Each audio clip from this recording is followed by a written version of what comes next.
Alright, 3.3 is the law of cosines, and we use the law of cosines when we are given two sides of a triangle and they're enclosed angle, so that's side angle side, or all three sides, so side side side. And then we already went through law of sines, but we use law of sines for angle angle side angle, and side side angle. So here I'm just giving you the formulas. In a regular classroom we would prove this using Pythagorean theorem and drawing the heights, and if you would like to see that we can go through it, but here are the formulas.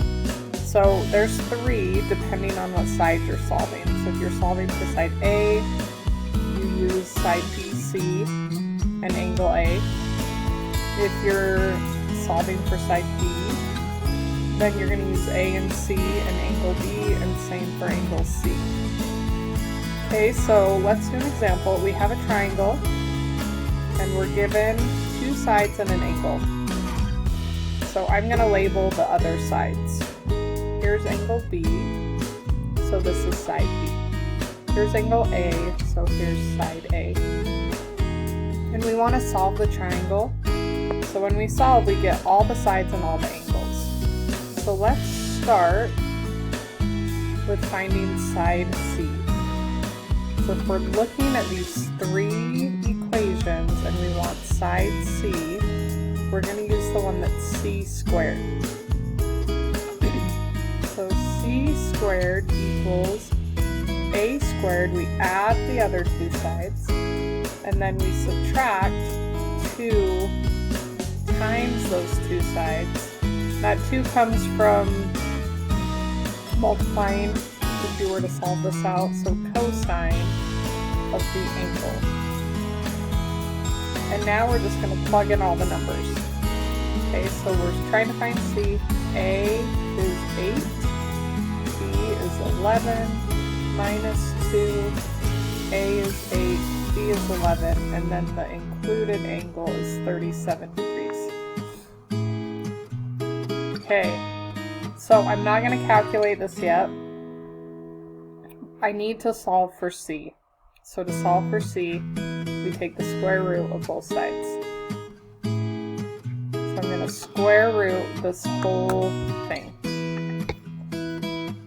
So square root 8 squared plus 11 squared minus 2, 8, 11, cosine 37.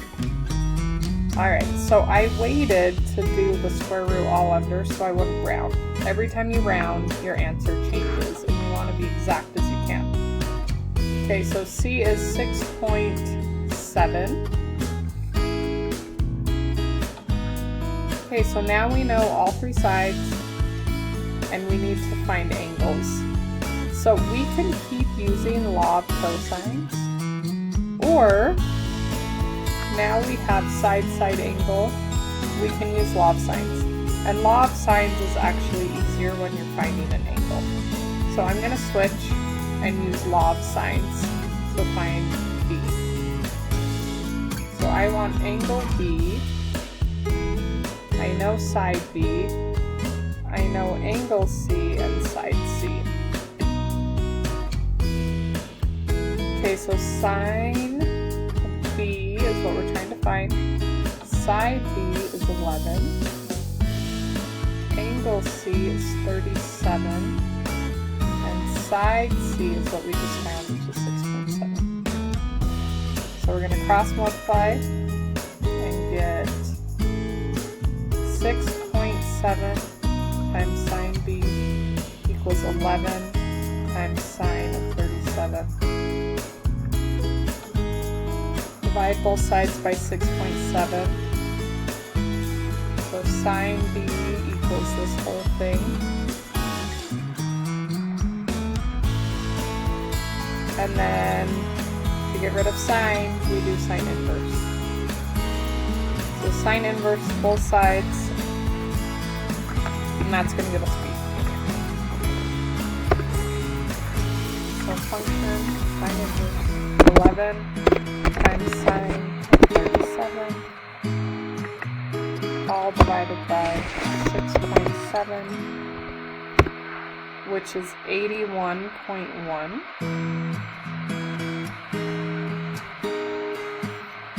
And once we have two angles, the third one is pretty easy. So to find the last angle, we take 180 and we subtract those two angles that we know. Because we know that a triangle adds 180 degrees. So 61.9 would be the remaining angle. Okay, so our whole triangle is solved because we know every side and every angle.